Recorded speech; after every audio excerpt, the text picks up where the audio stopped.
zo gukora uti sinatanga na mituweli nkaho utazi ikidufatiye ubuzima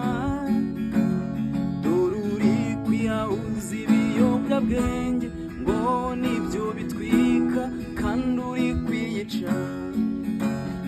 intero ni inyikirizo byabaye ngo nta myaka 100 yewe nta n'igikwe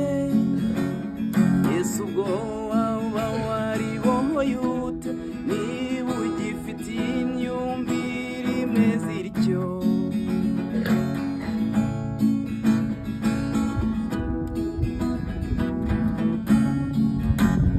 yego rwose ni byiza abanyarwanda twese twaribohoye nta n'umugiboshye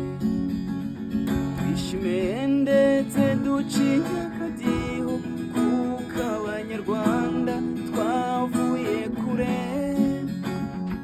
ariko